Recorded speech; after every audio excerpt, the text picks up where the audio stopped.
Bem, gente, vamos para uma aula de álgebra linear, aula de exercícios da aula 1 sobre espaços vetoriais, tá? Então, a gente vai começar com os axiomas de corpo. Eu vou fazer um exemplo sobre axiomas de corpo. Então, um clássico aí, né, é verificar que o conjunto R dos reais é um corpo. Lembra que para isso eu tenho que atender, né, a 11 axiomas, 11 axiomas, e eles estão lá nas notas de aula, tá? É meio complicado a gente falar aqui, nesse momento, como mostrar que os reais formam um corpo, né? Porque tem que, por exemplo, provar propriedades das operações de adição e multiplicação, né? Então, os dois primeiros, os dois primeiros axiomas são fechamento, quer dizer, a soma de dois números reais é um número real. Para você demonstrar isso é meio complicado, tá? Então, tem livros aí, tipo do Bertrand Russell, que levam 2 volumes para mostrar que 1 mais 1 é igual a 2. Quanto mais para provar que qualquer soma, né, vai ser que qualquer soma vai ser um número real também, tá? Então a gente vai evitar entrar nesse detalhe. Basta a gente saber que o conjunto dos números reais ele é formado a gente parte dos inteiros, que tem a adição e a multiplicação, aí garante, aliás, desculpa, dos naturais, que parte. Então a gente começa com os naturais, né, que tem a adição e a multiplicação, né. Aí a gente inclui os negativos para que a gente tenha o uh, axioma da existência do negativo, né? E aí, ou do oposto, se você preferir, né? É um nome mais preciso. Então, pela preferência existência do oposto, né? A gente chega nos inteiros. E aí, tem um axioma 11, que é a existência do recíproco, né? Que vai levar a gente para os racionais, né? Então, daqui, com o recíproco, a gente chega nos racionais, né? Esse cara aqui, racionais, esse cara é um corpo, tá? E aí, os reais, né? Os reais, eu vou ter coisas do tipo raízes, né? Números transcendentais, soluções algébricas, etc, etc. É um conjunto infinitamente maior do que os racionais, e a demonstração dessas propriedades todas, né, acaba saindo do escopo, saindo do assunto do nosso curso. Mas, para você demonstrar nos reais que propriedades como adição comutativa, né, distributiva, multiplicação e adição associativas, né, essas propriedades aqui, a gente já entende como construídas, né? Construídas nos reais. Tipo, elas já fazem parte dos números reais. Então, são propriedades da própria adição que a gente conhece desde criança, né? A gente foi alfabetizado, já sabe fazer essas contas. Então, assim, os números reais e os números complexos depois, né? Então, com complexos, com complexo eu posso ter raiz quadrada de -1, por exemplo, né? Aqui eu só posso ter raiz quadrada de números positivos. Nos complexos eu acrescento a raiz quadrada de -1, e todas essas propriedades continuam valendo, né? Então, A mais B é igual a B mais A? Sim, para qualquer número real.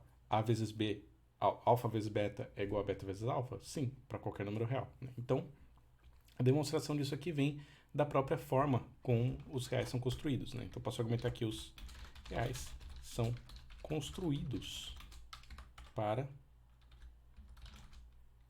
satisfazerem os axiomas de corpo.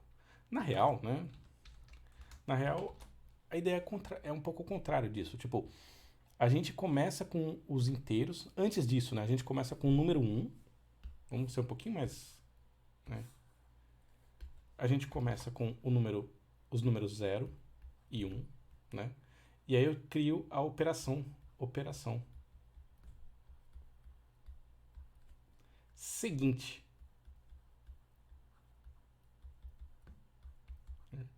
Então, quem que é o seguinte de 1? É o 2. Quem que é, ou, seguinte não, sucessor, né? A palavra certa é sucessor. Então, esse cara aqui a gente apaga. É a operação do sucessor, né? Então, o sucessor de 1 é 2, o sucessor de 2 é 3, e assim a gente forma os naturais, né? E aí eu penso, o que é somar 1 mais 2? É pegar o sucessor de 1 duas vezes, né? E aí o que é multiplicar 2 vezes 2? É somar 2 a ele mesmo duas vezes, ou sei lá, 2 vezes 3, né? Ou 3 vezes 2, né? 3 vezes 2 eu vou pegar 2 mais 2 mais 2. O que é 2 mais 2? É pegar o sucessor de 2 duas vezes. Aí pego esse resultado e aí pego o sucessor desse cara mais duas vezes, né? Então quer dizer, a gente pode começar a construir desde o início. E o que é zero? Zero é um conjunto vazio. Vazio. Vazio. Né?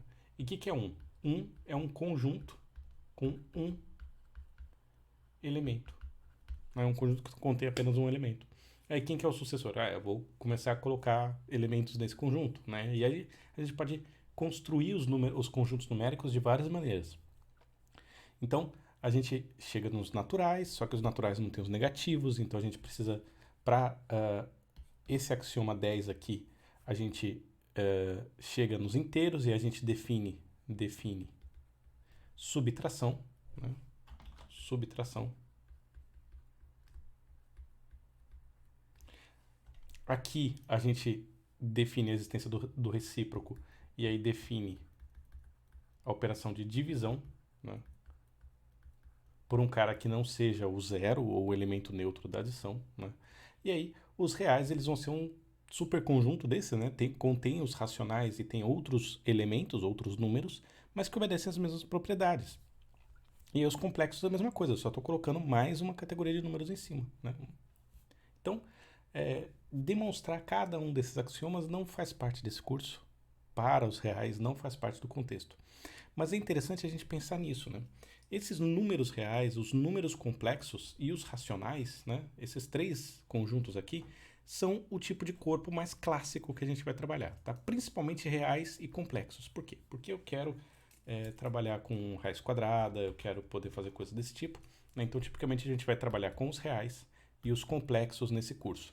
Mas os racionais também formam um corpo e justamente porque eles são subconjuntos dos complexos, né?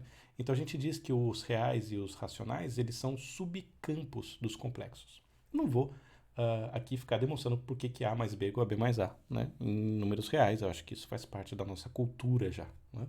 Mas é bom lembrar que esse cara é o nosso modelo, né? Os reais e os complexos, principalmente os complexos, que aí não tem nenhuma operação que eu não possa fazer nos complexos, né? Nos reais ainda tem a operação proibida de raiz quadrada de número negativo. Nos complexos eu posso fazer qualquer coisa. Eu ainda defino ainda a operação de complexo conjugado, né? Z barra, né? Que é trocar o sinal da parte imaginária. Então, quer dizer, aparece uma operação nova aqui. Então, o que vai importar para a gente em álgebra linear são essas propriedades aqui, né? Não só os 11 axiomas, que daqui a pouco a gente vai ver eles inteiros, vocês viram nas aulas também, né? Mas a gente vai explorar um por um aqui. Então, para a gente não ficar muito na mesmice, né? Tipo, alfa mais beta é beta mais alfa, claro, porque são os reais, né? Então, eu vou fazer o seguinte, eu vou fazer um caso em que a gente realmente precisa testar essa propriedade, né? Então, eu não vou mostrar que os reais são um corpo, mas eu vou mostrar o seguinte, mostre que o conjunto VF com as operações de adição e multiplicação a seguir formam um corpo. Lembra o seguinte, então, né? Aliás, conjunto a gente não escreve assim, a gente escreve assim. A gente escreve assim.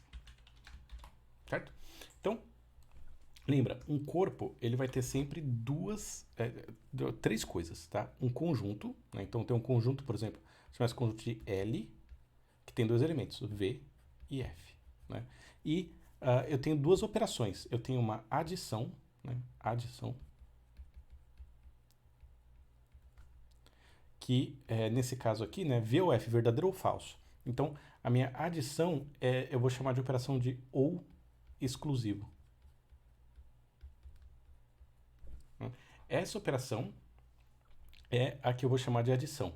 Em inglês, né, você conhece como OR, ou, desculpa, XOR, né?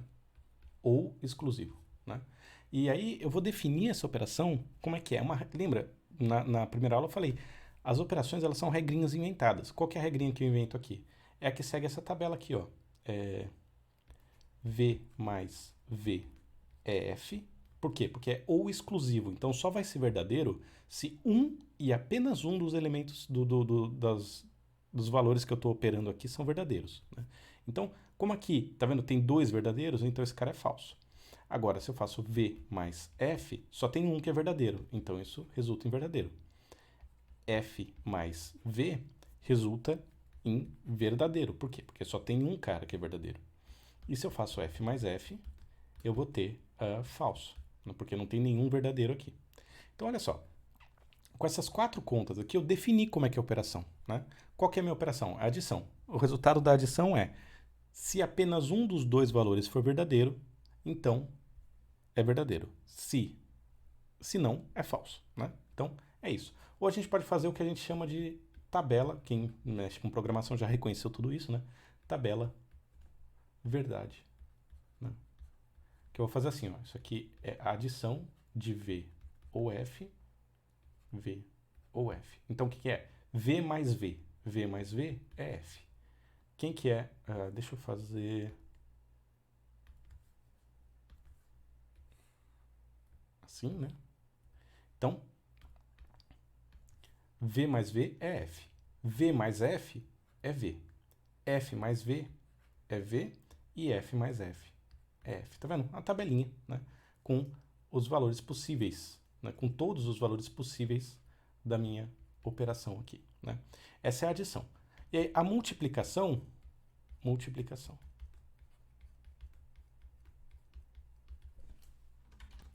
multiplicação vai ser a operação E, que em inglês é AND, né? Que eu estou colocando operador em inglês porque ele é mais... é uma palavra mesmo. O E também é uma palavra, mas a gente lê assim. E na lógica, quando vocês trabalharem com portas lógicas, essas coisas, quem for mexer com isso, né? Computação digital, matemática discreta e tal, vocês vão ter acesso a essas palavras. E é o seguinte, ela é verdadeiro se os dois forem verdadeiros. Então, V mais V é V. V mais... Opa, desculpa. V vezes V, né? É V. V vezes F é F. Por quê? Não são os dois que são verdadeiros, não é V e F, né? Verdadeiro e falso quer dizer falso.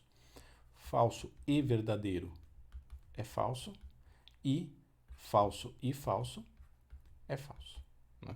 Então, por exemplo, eu tenho uma bolinha aqui. Essa bolinha é macia e vermelha. Se ela for macia e vermelha, é verdade essa afirmação. Agora, se ela for dura e vermelha, então ela não é macia e vermelha. Então isso é falso, né? E aí eu posso fazer também a nossa tabelinha verdade aqui, né? Da multiplicação ou da operação E. Operação E. Então, vou fazer aqui bonitinho. Vai ficar assim. V aqui, F aqui. V aqui, F aqui. No caso de V com V é verdadeiro, todos os outros é falso. E aí qual que é o meu objetivo? É mostrar que com essas operações aqui, né, definidas desse jeito, esse conjunto que tem apenas dois elementos é um corpo, né? Então, eu vou fazer o seguinte. Eu poderia testar cada um deles, e aí a ideia aqui, ó, tem só 4 operações para testar. A gente pode testar todas, né, uma por uma. Então, a gente poderia fazer isso, mas vai acabar tomando muito tempo. O que a gente pode fazer é o seguinte, olha, esse conjunto funciona igual se eu fizer o seguinte, seja V igual a 1 e F igual a 0, né? Lógica binária. Eu vou dizer o seguinte, olha, a adição é a adição módulo 2. Então, qual que é a ideia? Por exemplo, se eu vou fazer alfa mais beta, né? Essa adição aqui, vou fazer assim, tá? Essa adição, eu vou colocar um círculo aqui para mostrar que essa adição é diferente da adição usual dos números, tá? Dos números reais, dos números inteiros, né? Mas aqui eu vou dizer o seguinte, olha, isso aqui é alfa mais beta mod 2. O que é isso? Isso aqui é o resto da divisão de alfa mais beta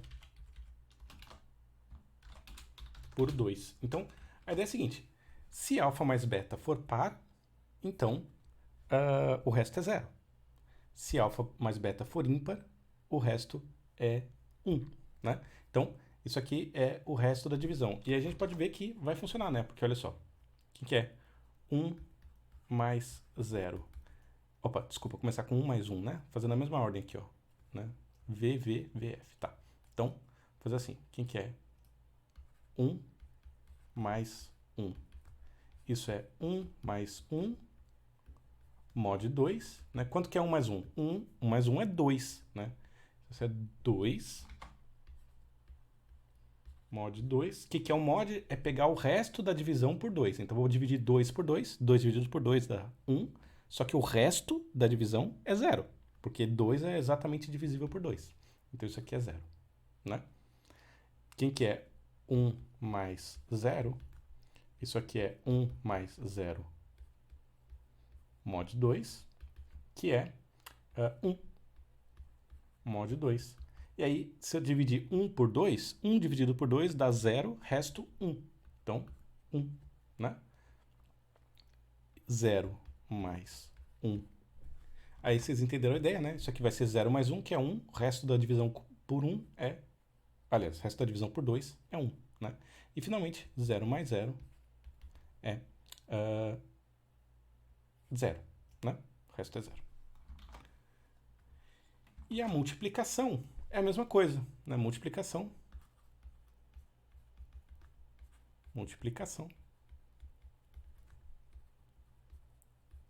módulo 2.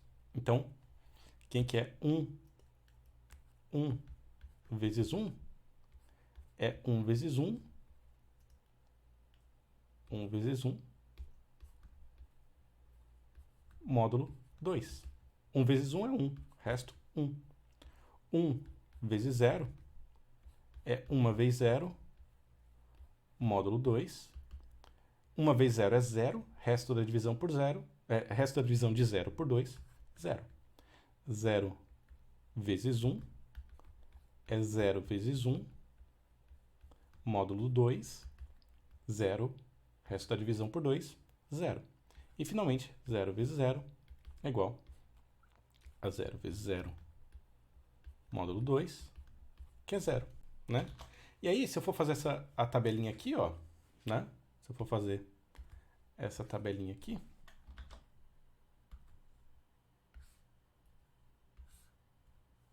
assim, para a minha adição, né? Tenho 1, 0, 1, 0, isso aqui fica 0, 0, 1, 1, né? E aqui fica minha multiplicação, 1, 0, 1, 0, fica assim, fica 1, 0, 0, 0, né? Agora, olha só, compara essa aqui, 1, 0, 0, 0, né?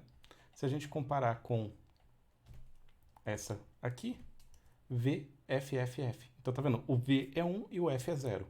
E aqui é a mesma coisa, né? Ó, F, F, V, V. E aqui é F, F, V, V, nas diagonais, né? Então, ela funciona igualzinho. Então, em vez de ficar olhando a tabela toda vez, a gente vai fazer essa continha aqui, né? porque eu só estou trocando os símbolos, mas funciona igual. E aí, lembra que eu falei na aula de introdução que a gente tem o isomorfismo, né? Os isomorfismos, eles não são exatamente assim nos corpos, né? No corpo, mas a ideia é parecida. Eu tenho dois corpos aí, né? Com dois elementos, com uma operação definida, mas a operação funciona do mesmo jeito nos dois, né? Então vamos lá, testando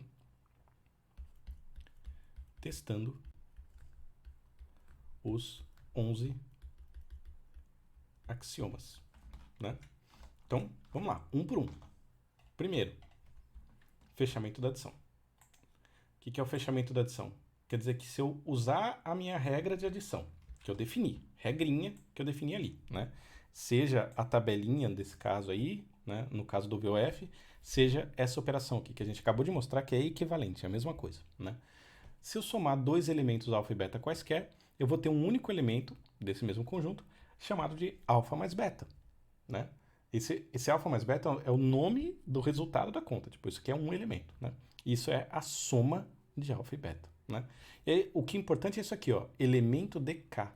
A palavra fechamento tem a ver com essa ideia aqui. Quer dizer o seguinte, que eu nunca vou fazer uma operação de adição e conseguir um valor que está fora desse caso, né? E aqui é simples, né? Quem que é? Quem que é K, né, nesse caso? K é o meu conjunto L, né? Eu chamei de L, de lógica, né?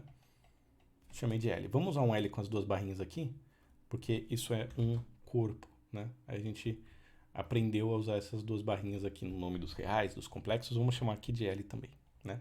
Então, meu conjunto L aqui é V ou F, né? Ou se você quiser, eu posso mudar o símbolo só e chamar isso de 1 e 2, tá? É o mesmo conjunto, só que eu só estou mudando o símbolo, né, que eu tô representando cada elemento. Opa, desculpa, 1 e 0. Né? Só estou mudando o símbolo desses elementos. E aí eu estou vendo o seguinte, olha, a adição de dois elementos quaisquer resulta em um único elemento de K. É o que acontece aqui, né? Ó. Se eu for ver essa adição, eu posso até olhar a tabelinha do VOF aqui, mais fácil, né? Ó, o resultado sempre vai ser VOF, tá vendo? Olha, aqui eu não tenho nada que não seja VOF, né? E é único, quer dizer, não tem V mais V é F, não tem ambiguidade, não pode ser F ou V, às vezes é F, às vezes é V. Não, é F, é exatamente isso, é um único elemento, né? E eu posso verificar isso para todos os quatro casos, né? Ó, tanto V quanto F são elementos do meu conjunto, então a operação é fechada e ela é única, né? Então, ok, esse aqui está satisfeito. Faltam só a gente testar mais 10, né? Então, vamos continuar testando agora aqui o segundo. O segundo é o fechamento da multiplicação, né? Então, fechamento da multiplicação, esse cara aqui. E a ideia é a mesma, né? A multiplicação entre dois elementos resulta em um único elemento de K, né? Ou no caso de L. Então, a ideia é, vamos olhar aqui todos os resultados possíveis da nossa multiplicação e eu vejo que, olha, olhando o VOF aqui também, minha multiplicação só resulta em VOF. Não tem nenhum símbolo que seja diferente. Não tem um cara que não é nem V nem F, não tem nada disso, né? E aqui, nessa outra representação do mesmo conjunto, e outra maneira de fazer a mesma conta, análoga, né? É um conjunto, tá, vamos lá, é um conjunto diferente, mas ele funciona da mesma forma. Também, ó, os meus elementos são 1 e 0 e o resultado da operação é sempre 1 ou 0. Não tem outra coisa, né? E não tem ambiguidade. 1 vezes 1 vai ser sempre 1. Não tem um caso em que ele vai ser 0 e tal. Então, ele é fechado e é único. Beleza, cumprido o segundo axioma. Agora, vamos testar a comutatividade da adição. Aí a coisa começa a ficar interessante. Então, nosso próximo axioma a testar é o terceiro, da comutatividade da adição. Vou colocar isso aqui no tamanho um pouquinho mais.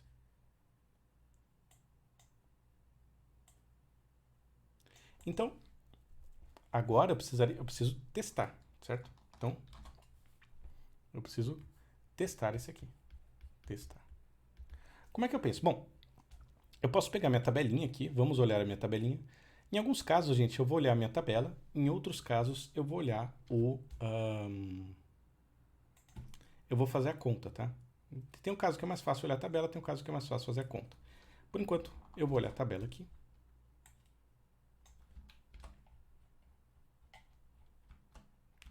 Então a gente... Opa.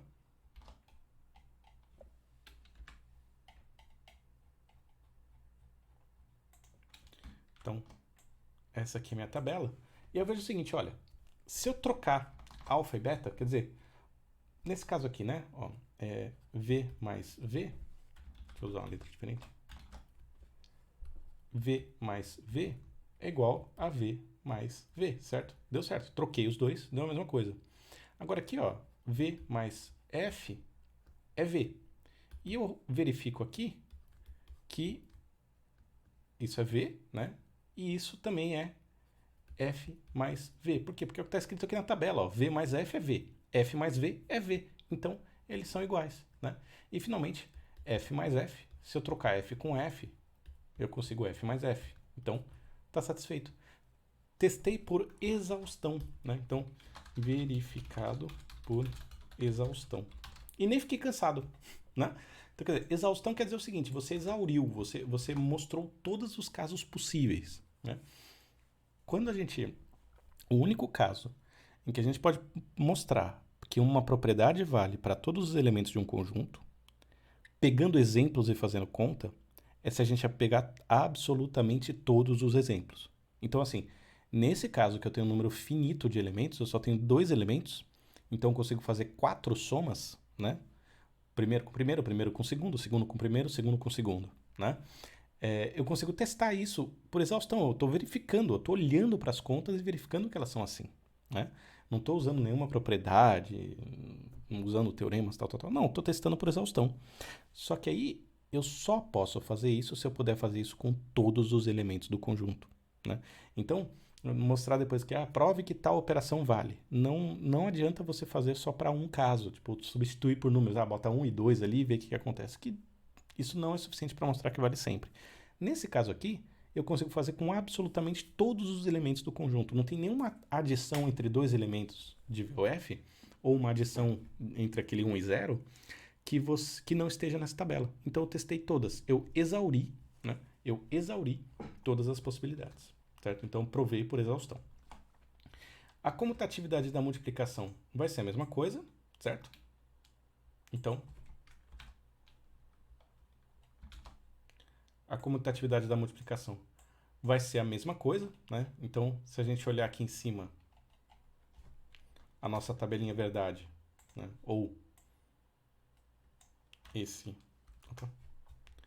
resultado aqui, né? A gente pode verificar por exaustão também, né? Que se eu trocar a ordem aqui, ó, V vezes V é V, né? Aqui, ó, V vezes F é F. Então, V vezes F é igual a F vezes V, né? F vezes V. Verifiquei aqui, ó. Quanto que é V mais F? É F. Quanto que é F mais V? Quanto que é F vezes V? É F também. Olha, eles são iguais. Verifiquei, né? E F vezes F é igual a F vezes F, porque se eu trocar F com F, dá na mesma coisa, né? Então, demonstrei a comutatividade da multiplicação. Agora, o próximo é a associatividade da adição. Isso quer dizer o quê? Se eu tenho três números, 3 escalares, né? Os elementos de um corpo a gente vai chamar de escalar, porque não são necessariamente números, aí é V ou F, né? Verdadeiro ou falso, estados lógicos. A ideia é que se eu tenho uma adição de 3 elementos desse, né? Não importa qual a ordem que eu faça, né? E aí, eu poderia testar a exaustão, né? Posso testar a exaustão também, só que aí eu teria que fazer todas as combinações possíveis, né? Então, tenho 6 combinações aqui possíveis, né? Verdadeiro, verdadeiro, verdadeiro, verdadeiro, verdadeiro, falso, verdadeiro, falso, verdadeiro, verdadeiro, falso, falso, assim por diante, né? E aí teria que fazer todas as combinações e ver que elas dão iguais, né? Ou eu posso fazer o seguinte, olha, vou usar agora a notação binária, né? Notação algébrica, né? Vamos dizer assim. Notação algébrica, né? Eu vou dizer o seguinte, olha, alfa mais beta mais gama, né? Aí eu teria que mostrar para você que isso aqui, na verdade, né? Se eu usar essa operação aqui, né? Isso aqui é alfa mais beta mais gama mod 2, tudo isso mod 2, né? Por quê? O que é beta mais gama? Não é o resto da divisão de beta mais gama por 2? Aí eu somo esses dois, somo normal como números, como a gente aprendeu desde criança, e tiro o resto da divisão por 2. Isso vai me dar um número. Aí eu pego o alfa e somo com esse número. Soma normal de número que a gente conhece desde criança. Somo com esse número aqui, que é um número entre 0 e 1, né? Aliás, é 0 ou 1. Aí quando eu somar isso, eu vou ter o resto aqui. Só que aí, olha só, quais são as possibilidades, né? Isso aqui pode ser um número par ou ímpar, né? E aí na hora que eu somar isso aqui, se é alfa par, implica em alfa mais... aí esse resultado vai ser par ou ímpar, né? Porque se esse cara for par e alfa for par, a soma vai ser par também, o resto vai ser zero. Se alfa for ímpar, né? Então, isso aqui vai ser ímpar ou par, porque eu estou somando um número ímpar com 0 ou com 1. Se eu somar esse número ímpar com 1, né? Então isso vai dar, o número ímpar mais 1 vai dar um número par. O número ímpar mais 0 vai dar um número ímpar, né? Então,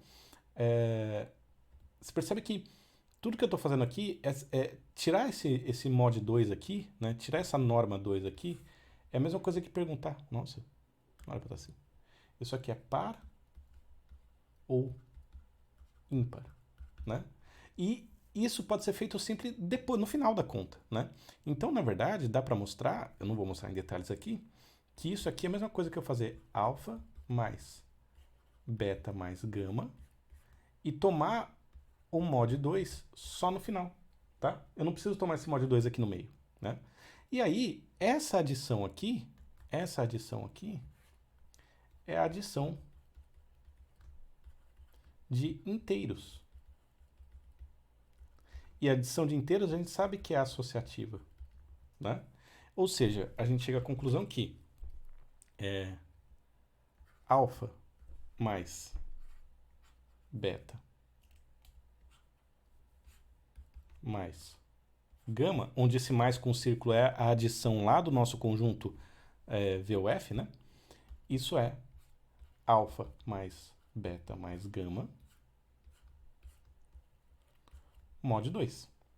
E alfa mais beta primeiro mais gama, isso é alfa mais beta, alfa mais beta mais gama. Opa, sem mais, né? Assim. Mais gama mod 2. E aí, como esses caras são... Como essa adição aqui é adição de inteiros, eu posso trocar. Eu posso dizer que isso é alfa mais beta mais gama, porque essa soma aqui dentro é a soma de números que a gente sabe que vale isso, mod 2. E isso é alfa mais beta mais gama. Certo? Então, eu verifiquei, não por exaustão, mas usando as propriedades das operações aqui, né? A coisa que eu passei meio por cima é mostrar que essa resto da divisão por 2 aqui pode ser feito uma vez só no final, tá? Essa demonstração tem que fazer uma conta com um pouquinho mais de cuidado, mas a gente vê que vai funcionar assim, certo? Próximo axioma, associatividade da multiplicação.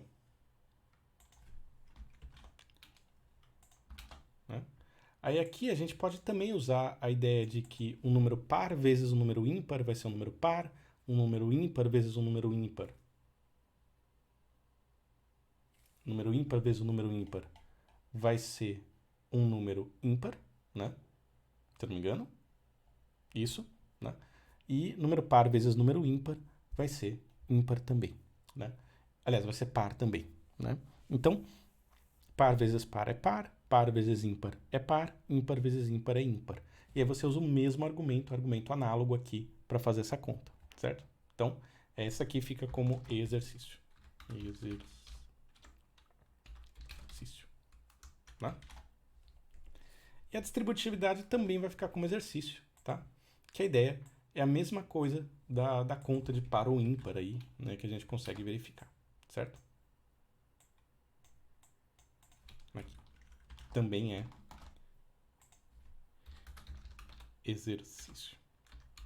Mas a ideia, tá vendo que a gente tem que testar cada uma delas, tá?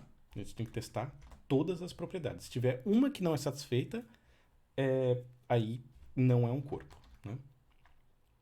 Agora, vamos ver a oitava, que a oitava é interessante, né? Oitava a gente consegue fazer por inspeção também. Oitava é a existência da identidade da adição. Então, vai ter um zero nessa história, né? E aí eu vou fazer o seguinte, vou fazer de dois jeitos. Eu vou fazer do jeito obscuro, né? Então, a gente vai olhar para adição. Opa. A gente vai olhar para adição. Pegar nossa tabelinha verdade da adição aqui, nossa tabelinha de definição das operações da adição, né?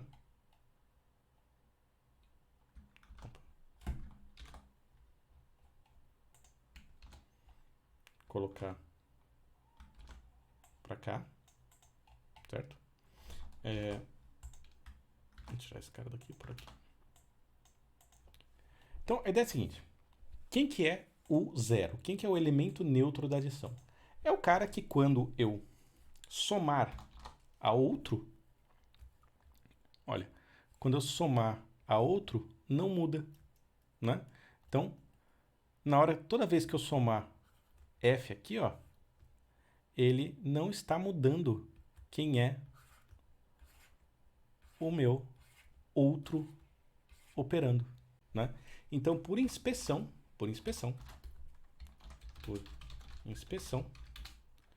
o elemento neutro existe e é f, né? Então, eu posso fazer essa inspeção e falar, olha, todos os casos em que eu tenho f somando, o resultado da operação é o outro operando, né? Então, f com f dá f, só que f com v dá v. Pronto, acabou. Achei o elemento neutro, né? Exercício para vocês fazerem a identidade da multiplicação, né? E aí, olha só que interessante. Então, olha só que interessante, né? Existe um elemento em K diferente de zero, e lembra, zero aqui, esse 9 aqui, ó, ele define quem é zero, né? Zero é o número que tem essa propriedade aqui, certo? O número, o escalar, o elemento do conjunto que tem essa propriedade aqui, né? Então, ele está falando, olha, ele existe e vale isso, tá? Aqui tem um outro elemento diferente de zero. O nome desse cara é 1. Eu vou chamar ele de 1. E ele é o elemento neutro da multiplicação. Ele é o cara que, quando multiplicado por qualquer outro elemento do conjunto, o resultado da operação é o outro elemento do conjunto, né? Então, a gente pode fazer a mesma coisa por inspeção aqui, né? Por inspeção aqui. Né?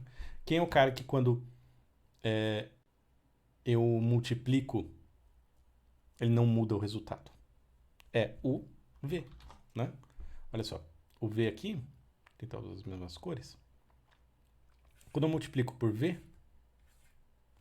o resultado da operação é o outro cara, tá vendo? Então, V com V dá V. V com F dá F. F com V dá o próprio F de novo, né? Então, por inspeção,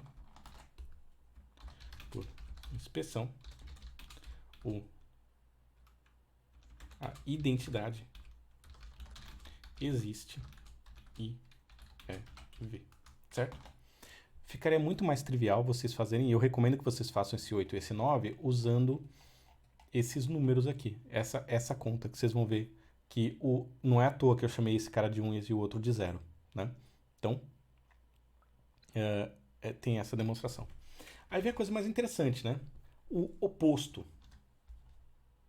O oposto é o cara que, quando o oposto de um certo número, de um certo alfa, né, de um certo escalar, é o cara que, quando eu somo a esse escalar, resulta no elemento neutro, em zero, né? Zero é o elemento neutro, que apareceu lá na outra operação, né?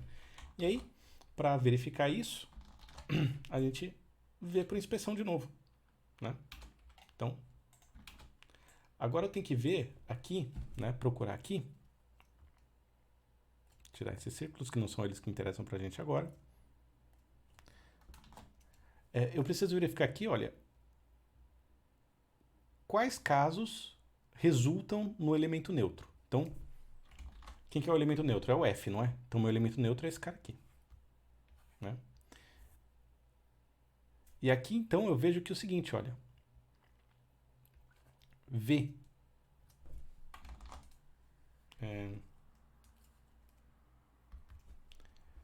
V mais V é igual a F. Ou seja, V é igual a menos V. Ou V é o oposto de V. Ele é o oposto dele mesmo. Nota que, quando eu falo, ó, menos alfa, esse símbolo de menos, o significado desse símbolo de menos aqui na frente não é menos uma vez o negócio, não é isso. É o oposto desse cara. Esse símbolo todo aqui, ó, esse símbolo todo significa esse cara é o elemento do conjunto que, quando eu somar ao V, vai resultar no elemento nulo, que é o F, né? Então, esse menos aqui, nesse nosso contexto, ele não significa multiplicar por menos 1. Depois a gente vai ver quando que isso aparece, tá? Isso dá para deduzir e tal, mas nesse momento não. E como é que eu verifico, então, quem que é o oposto? É essa equação aqui, ó. Tem que satisfazer essa equação. Alfa mais o oposto do alfa é zero. Então, se eu tenho uma equação que resulta em zero, uma adição de dois elementos que resulta no elemento neutro, então, obrigatoriamente, eu estou somando um oposto do outro, tá? E aí dá para provar, exercício da lista, que o oposto do oposto é o próprio cara, né? Aqui nesse conjunto é mais interessante ainda porque ele é o próprio oposto dele mesmo, né?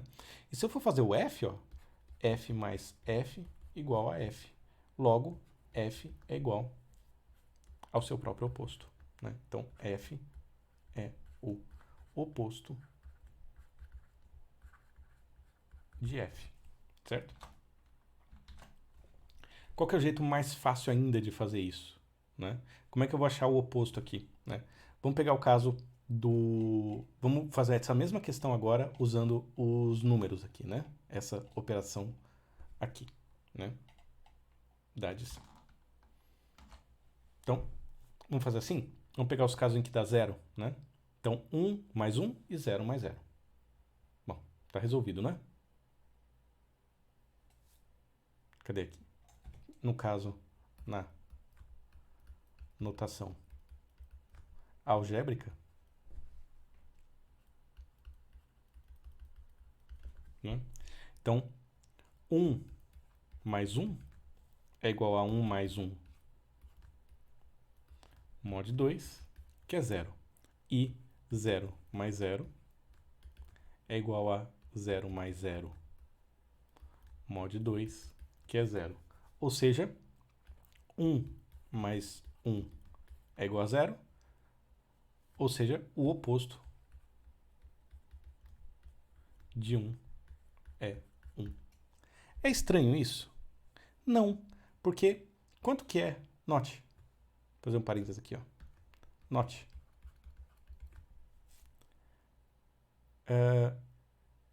Nos inteiros,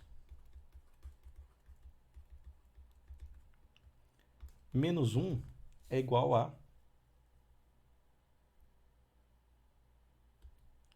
menos 1. Eu posso pensar o seguinte, olha.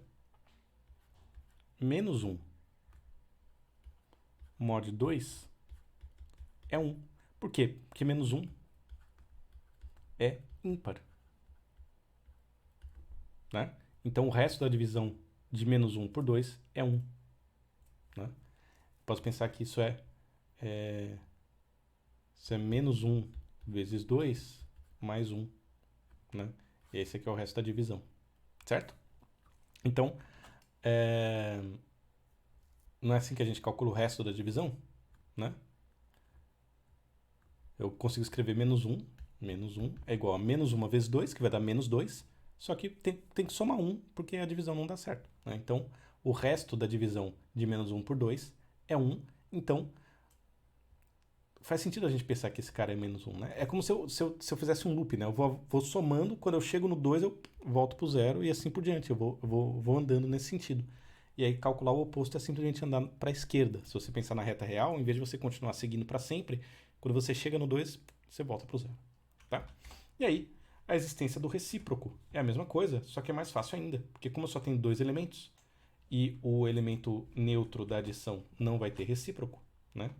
Então, no caso do recíproco, aqui, alfa é diferente de 0, né? Então, eu preciso encontrar alfa vezes alfa elevado a menos 1, que é igual a 1, né? Na nossa linguagem aqui, eu quero o 1 é o V, né? Então, vamos olhar a nossa tabelinha. Nossa tabela verdade aqui, né? Da multiplicação. Deixa eu pegar aqui, tá sem os zeros. Aqui. Então, agora, para achar o recíproco, né? Eu olho essa tabelinha aqui e vejo, bom, primeiro, né?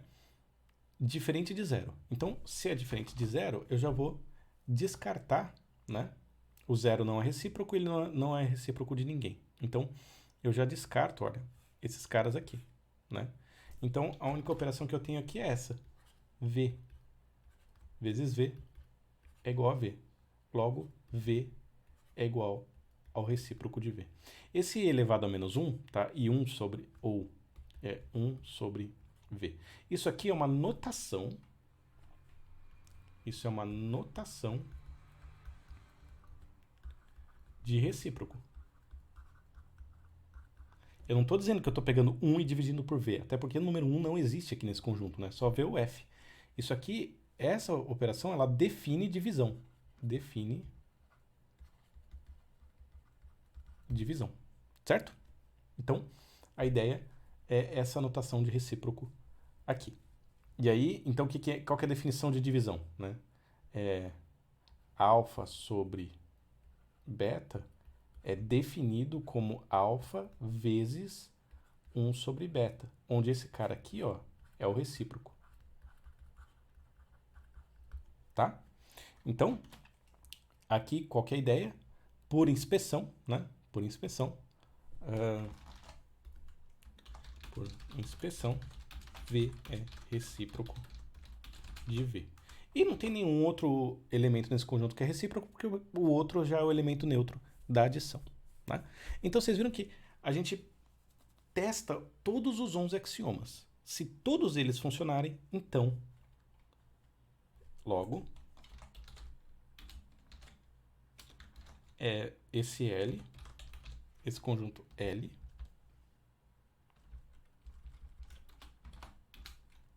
é um corpo, porque ele satisfaz a todos os axiomas de corpo.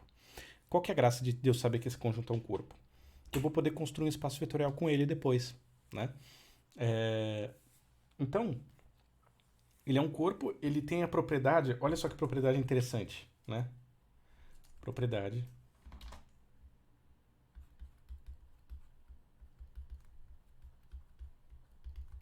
note que eu posso ter V mais V igual a F, né? Ou você pode pensar assim, o elemento neutro da multiplicação mais o elemento neutro da multiplicação resulta no elemento neutro da adição. Né? 1 mais 1 igual a 0 nesse caso. Né? Isso aqui quer dizer o seguinte, esse corpo ele é um corpo de característica 2. Né? Característica, essa palavra característica aqui, tem a ver com o número de uns que eu posso colocar, onde um está definido como o elemento neutro da multiplicação. Quantos deles eu somo para chegar no elemento neutro da adição, né? Nesse caso, a característica 2, se eu somo 1 mais 1 duas vezes, aparece o zero, né? Lembra que eu não posso fazer 2 vezes 1 porque não tem um 2 aí nesse conjunto, né? Mas eu somo 1 com 1 e dá o elemento neutro. Os reais, os complexos, os racionais, né? Eles têm característica zero, porque não importa quantas vezes eu some o elemento neutro da multiplicação, eu nunca vou ter zero, né? Então a gente chama de característica zero, porque não vai falar característica infinita, tá? É um mistério aí da razão pela qual as pessoas dão um nome para essas coisas. E o interessante é o seguinte: todo conjunto de inteiros positivos em que eu defino as operações de adição e multiplicação. Então, o conjunto tem apenas inteiros positivos, 0 e inteiros positivos finitos. Então, 0, 1, 2, 3, 4, 5. Aí ele para no 5. E eu defino as operações de adição e multiplicação com, no caso, por exemplo, terminando no 5, então eu somo normalmente, mas eu tomo o resto da divisão com 6. Todos esses casos vão ser corpos. Nesse caso vai ser um corpo de característica 6, né? Então, é um exemplo, por exemplo, de um corpo que a gente chama de corpo finito. Eu tenho um número finito de elementos, mas todas as operações funcionam como um corpo normal, beleza? Então, essa é a ideia. E aí o que acontece? Se no meu conjunto as minhas operações, qualquer uma dessas operações não for satisfeita, qualquer uma dessas propriedades não for satisfeita, então não é um corpo. Não se trata de um corpo, né? E aí na aula lá tem, na trilha de aula tem o exemplo dos inteiros, que vocês devem imaginar qual é o axioma que não é satisfeito. E aí é interessante, porque assim, se eu tenho um monte de axiomas, eu preciso que todos sejam verdadeiros para poder batizar alguma coisa com aquele nome, né? Então, para poder falar isso é um corpo, tem que satisfazer aos 11. Se você souber de um que não satisfaz, acabou o problema. Você fala, olha, esse teste que você prova que não satisfaz, você pode até pegar exemplo nesse caso, porque assim, eu não posso mostrar que vale sempre pegando um exemplo. Mas se eu encontrar um caso em que não vale, eu mostrei, olha, não vale sempre, né? E aí é suficiente, certo? Mas para mostrar que satisfaz as condições, você tem que mostrar todas, ou argumentar todas, beleza? Então, esse é o exercício de axiomas de corpo, tá? Um exemplo um pouquinho mais alongado. E a gente vai depois para os exemplos de axiomas de espaço vetorial, tá? Eu vou fazer o caso do R2, que é trivial, e aí a gente generaliza isso para outros casos, beleza? Bem, então vamos olhar aí o caso do conjunto dos reais, né? Mostrar que esse cara é um espaço vetorial. Então, meu R2, né? Vamos deixar tudo claro aqui. Meu R2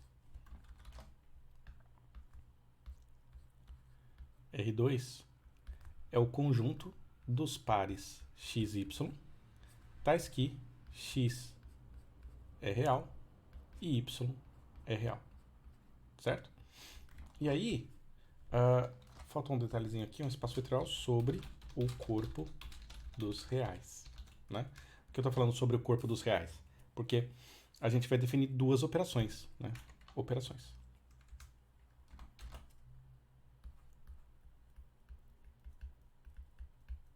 Eu vou definir uma multiplicação, uma adição entre vetores, né? Então eu vou tomar dois elementos aqui do tipo x, y mais a, b, certo? E aí eu estou definindo essa operação como, olha, o que eu vou chamar de adição, vou até fazer com um círculozinho aqui, tá? Vou até fazer com um círculozinho aqui para dizer que é diferente.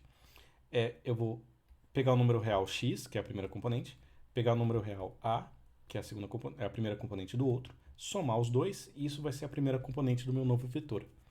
E, mesma coisa, y b, mais b, né? Então, essa é a definição da adição entre dois vetores, onde esse símbolo de mais aqui é a adição usual dos reais, né? Então, adição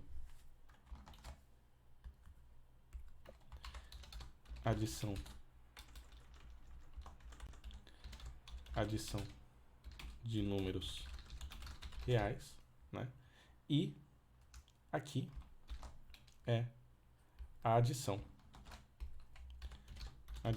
de vetores, certo? Então essa é a definição dessa operação, é a regrinha que eu inventei para fazer essa adição.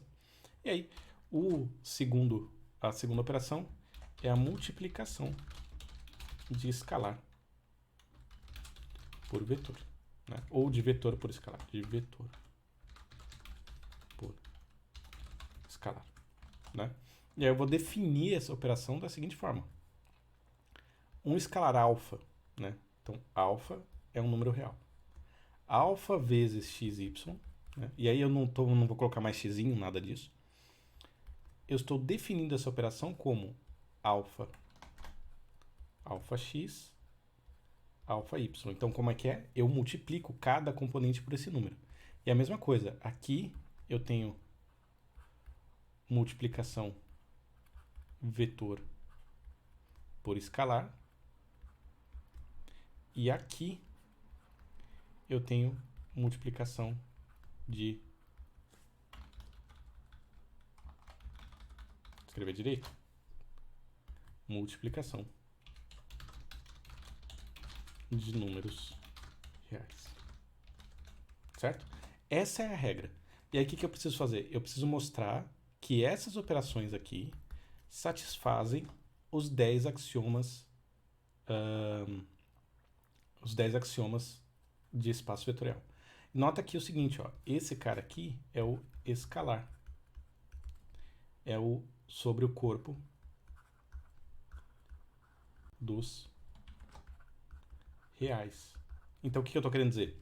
Que quando eu falo que o espaço vetorial é sobre o corpo dos reais, quer dizer que o escalar, que é o cara que eu estou colocando aqui, é um elemento do corpo dos reais, certo? Então, são essas operações que eu preciso verificar. Então vamos lá. Primeira coisa, né? Fechamento por adição. Gente, nos livros, tá? Tem livros que a gente... que não colocam esse cara como um axioma que a gente precisa testar, ou já fala, olha, existe uma adição que é uma operação que pega dois vetores e resulta em um outro vetor. E aí ele fala, olha, a adição é uma operação assim, né? Então, se a adição não for uma operação assim, você nem continua, né? Mas aqui é interessante colocar o fechamento como um axioma para a gente trabalhar mais para frente, na próxima aula, com subespaços, né? Então, qual que é a ideia? A adição entre dois elementos u e v quaisquer, nota o seguinte, ó, eu estou usando agora esse negrito, né? Eu tinha mencionado que eu não vou fazer setinha em cima dos vetores, primeiro porque é meio chato de ficar desenhando, e segundo porque na literatura a gente costuma usar esse negrito assim, né? E aí, escrevendo à mão eu não vou colocar o negrito, mas quando eu for colocar um escalar, olha, ele vai ser geralmente uma letra grega, tá? E se ele não for uma letra grega, tipo nesse caso aqui, né? Ele vai ter o papel de um número real nesse caso, ou de um vetor, mas aí o contexto vai deixar claro pra gente o que é vetor. Se eu fizer tipo u igual a xy, né? No contexto do R2, tá claro que esse cara aqui é vetor. Por quê? Porque ele é igual a um elemento de um espaço vetorial, né? E esses caras aqui são números, né? Não vou chamar eles de escalares, mas eu vou chamar de números mesmo, porque eles são números, eles não estão fazendo papel de escalar aqui. O papel de escalar é esse cara que faz que ele escalona, né? Ele muda a escala, muda o tamanho do vetor. Por isso que ele chama de escalar aqui. Bom, então vamos lá. A adição entre dois elementos u e v qualquer do espaço vetorial resulta em um único elemento, denotado por u mais v, que vai ser a soma. Então, qual que é a ideia? Eu vou querer, por exemplo, dizer que u mais v é um elemento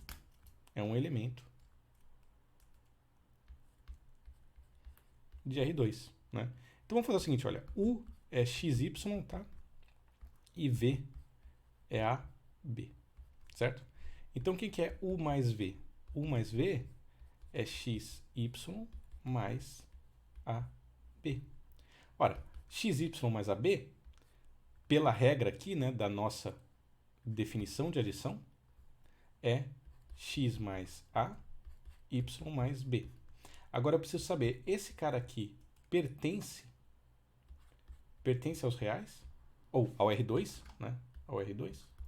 Ora, que eu preciso que isso aconteça? Eu preciso descobrir se esse cara aqui é um número real e se esse cara aqui é um número real.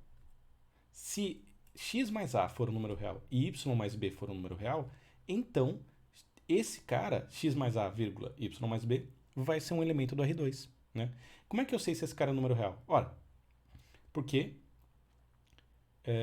x e a, x e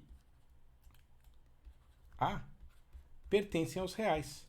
E os reais formam um corpo, logo são fechados por adição. Só que essa adição aqui é a adição dos reais. Então, o que eu estou usando aqui? Eu estou usando, voltando lá para cima, eu estou usando este axioma aqui. Por quê? Como eu sei que os reais são um corpo, eu sei que vale essa propriedade.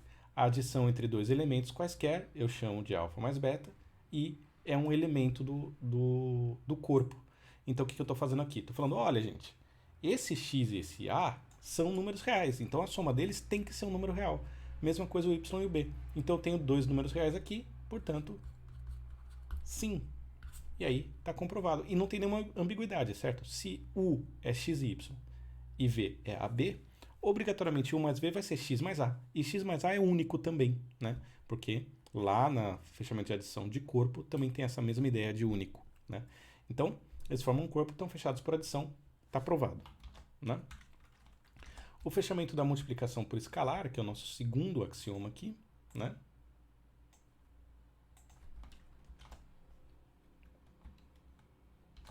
Fechamento da multiplicação por escalar, segundo axioma aqui, vai ser a mesma coisa. Se eu olhar para quem que é alfa u, né? Alfa u,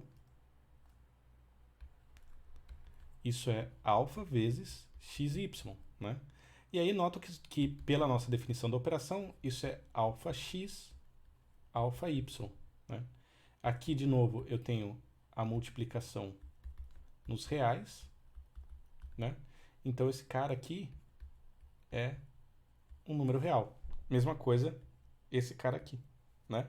Então, esse cara pertence ao R2 e está provado que o produto alfa U é um elemento do R2 também. Então, o R2 é fechado por multiplicação por escalar. Certo? Nota o seguinte, eu estou fazendo essa conta, mas a gente... Qual que é a graça, né? Tá, alfa U, quando U é xy, o resultado dessa multiplicação é alfa x, alfa y. Aí eu penso assim, isso vale para qualquer x, qualquer y e qualquer alfa? Ora, como a gente sabe que os reais formam um corpo, qualquer alfa e qualquer x são números reais, quando multiplicados vão dar um número real sim. E vão dar um número real único, não tem ambiguidade, né? É a mesma coisa o alfa y. Então, não tem exceção, isso vale sempre, portanto, eu usei isso aqui para demonstrar. Note que se você fizesse, tipo, 3 vezes 1 menos 2, né? Você provou que isso aqui vai ser 3 vezes 1 e 3 vezes menos 2. Isso é 3 menos 6. Isso pertence ao R2. Mas você não falou nada sobre o menos 3 vezes esse vetor, né? Então, isso aqui não é suficiente, tá? Substituir o valor assim não é suficiente, tá? Mas desse jeito aqui, você fala, olha, x e y são reais quaisquer, alfa são reais quaisquer, não tem nenhum caso em que isso aqui não dá um número real, né? Vamos supor, se eu tivesse inventado que, não, olha, minha multiplicação, na verdade, alfa xy, ela é definida como raiz quadrada de alfa x, raiz quadrada de alfa y, né? Aí você percebe que alfa menor que zero, né? Alfa menor que zero não funciona, né? E aí você fala, então não é, a operação não é fechada, essa operação não é fechada. Essa operação de multiplicação não é fechada no R2, né? Se eu definir a operação assim, certo? Então esse é o caso, tipo, se eu não encontrei um contra-exemplo assim, então vale, né? Agora, próximo exemplo, né? Eu vou fazer esse exemplo, o outro vai ficar como exercício, tá? Mas comutatividade da adição, né? Essa aí eu acho que eu até fiz na aula de de apresentação do curso, né? Que a ideia é a seguinte, bom, se U é x, y e V é A, B, né? Quem que é U mais V? U mais V é xy mais AB. Isso é x mais A, y mais B. Beleza, guardo isso. Eu quero ver se V mais U vai ser igual a isso. Então, quem que é V mais U? V mais U é AB mais XY. E aí, executando essa conta, fica A mais X, B mais Y. O que eu fiz aqui? Eu troquei uma adição de vetores que eu estou querendo testar a propriedade, que eu não sei ainda que a propriedade vale, vamos dizer assim, e eu estou trocando por uma multiplicação de números reais. E ela é comutativa, né? Então, como eu sei, como essa multiplicação, multiplicação de números reais, ela é comutativa e a comutatividade vale para todos os casos, então eu posso trocar a ordem aqui agora. Então eu posso fazer agora isso como x mais a, y mais b. Troquei a ordem, tá vendo? Apliquei a comutativa aqui, ó, né? E isso eu verifiquei que é igual ao cara aqui de cima, né? Que é u mais v. Então está demonstrado e não tem nenhum caso nos reais em que isso não vale. Então está demonstrado para todos os casos, certo?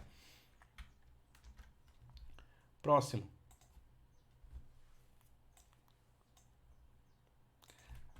Associatividade da adição, né? Então a ideia é pegar 3 vetores e mostrar dessa forma aqui, né? Eu vou acabar chegando numa... vou acabar transformando isso numa soma de 3 números reais dentro de cada componente. E essa soma de 3 números reais é associativa, né? Então essa aqui fica como exercício. Certo? Próxima. Existência da identidade da adição. Então, identidade da adição. Ou seja, né?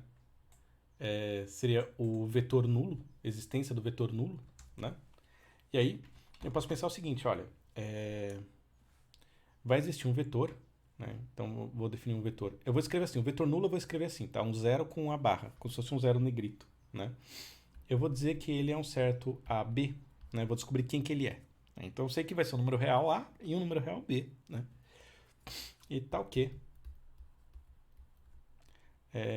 U mais esse cara seja U, né? Ou seja, x mais y, xy mais o zero, que eu estou chamando de AB, é igual a xy, né? Ou seja, do lado esquerdo aqui, eu executo essa conta. Isso é quem? Isso é x mais a, y mais b. Isso é igual a xy.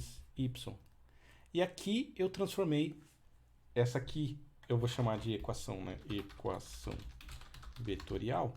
Mas eu não sei verificar isso aqui. Eu sei verificar elemento a elemento. Então, vou transformar isso aqui num sistema de equações lineares. X mais A igual a X e Y mais B igual a Y, né? Isso aqui é um sistema de equações de escalares, né? E a equação é linear porque as minhas incógnitas aqui, A e B, aparecem apenas na primeira potência e tal, né? E daqui eu tiro que, né, resolvendo, logo, A igual a zero, B igual a zero, né? Então, meu vetor nulo é o vetor 0, 0. E nota que isso aqui vale, né, para qualquer xy. Logo, ele é único, né? Não tem caso, não, olha, se x for 3, essa conta não funciona. Não tem isso, né? Então, ele existe, o vetor nulo existe e é o vetor 0, 0, né? Então, está satisfeito esse quinto axioma aqui, certo? O sexto é a existência do vetor oposto, todo vetor tem um vetor oposto, né? E aí o símbolo para isso é menos na frente dele. A existência do oposto. Aí aqui é a mesma coisa, né? Eu posso pensar o seguinte, olha, dado u igual a xy, né? Eu vou dizer que menos u é AB,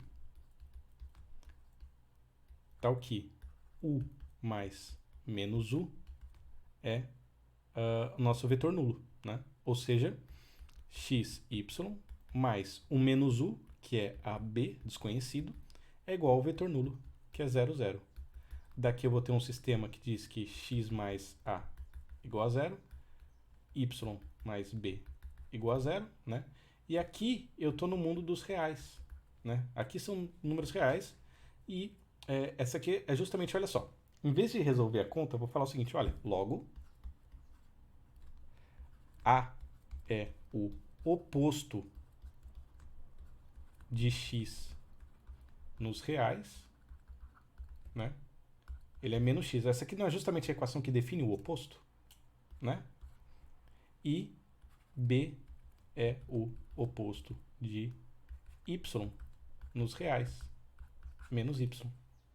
Logo, o oposto de u é igual a menos x menos y. Quem que é? O oposto de u é o oposto nos reais das componentes do u.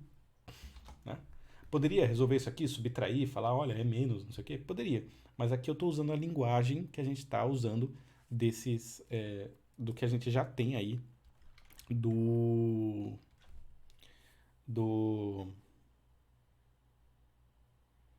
dos corpos, né?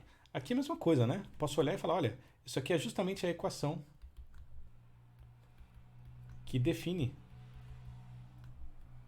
o elemento neutro nos reais, né? E eu posso falar, olha, o A e o B, eles são o elemento neutro da adição dos reais, porque essa aqui é a equação que define os caras, né? Então, poderia usar o mesmo argumento, tá? Funciona da mesma forma. Próximo.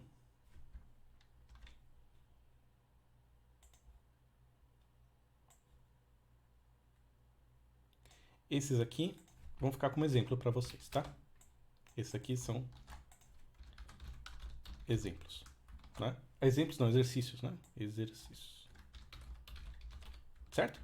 Esses aqui, recomendo que vocês façam. A ideia vai ser a mesma, né? Você vai pegar, por exemplo, para o 7. Para o 7. Você vai ter alfa, beta, u, né? Isso é alfa vezes beta xy. Isso é alfa vezes beta x, beta y, né? Isso é alfa vezes beta x, alfa vezes beta y, né? E aí aqui, ó, aqui é a associativa da multiplicação nos reais, né? E aí você transforma esse problema num problema mais simples e resolve da mesma maneira que a associativa da adição, né? E a distributiva é a mesma coisa e a unidade é a mesma coisa, certo? Então, fica como exercício aí esse finalzinho para vocês. E aí vocês vão fazer todas as 10. Você percebe que o que a gente está fazendo aqui é pegar um problema difícil, que é, olha, eu preciso verificar se essa soma, essa conta que eu inventei aqui entre esses objetos que tem duas componentes, se ela vale, se ela tem a propriedade que eu preciso. Então, o que eu faço? Eu transformo isso numa sequência de contas que eu sei as propriedades. E eu reduzi aqui, ó, a associativa da multiplicação por escalar dos vetores, eu transformei na associativa de multiplicação dos reais, que eu sei que vale, por quê? Porque eu sei que vale dos reais, né? Então, eu estou transformando num problema mais simples. E qual que é o problema mais simples que tem? É o que eu sei a resposta. Tipo, eu sei que eu posso trocar a ordem. Aqui, eu sei que eu posso trocar a ordem aqui, ó, fazer assim, que vai funcionar. Por quê? Porque alfa, beta e x são números reais, certo? Então, fica como exercício aí para vocês. Esse é o espírito de resolver esse tipo de questão, mostrar que um certo conjunto é reais, né? É corpo, mostrar que um certo conjunto com certas operações é espaço vetorial sobre um certo corpo. A ideia é você tentar reduzir essas operações para coisas que a gente conheça, ou que já tenha demonstrado antes, certo? Nos complexos não vai ser muito diferente, vocês não vão precisar fazer conta muito diferente disso nos complexos, né? A coisa que muda é que tem o i aí, às vezes a multiplicação ela tem uns terminhos a mais que a gente tem que tomar cuidado, mas a conta vai ser a mesma, certo? Bom, gente, a gente se vê na aula síncrona, eu vou fazer mais alguns exemplos disso na aula síncrona, né? Inclusive falar sobre os complexos lá, né? E tragam dúvidas, perguntem, façam as listas e a gente se vê então na quinta-feira, certo? Obrigado, gente.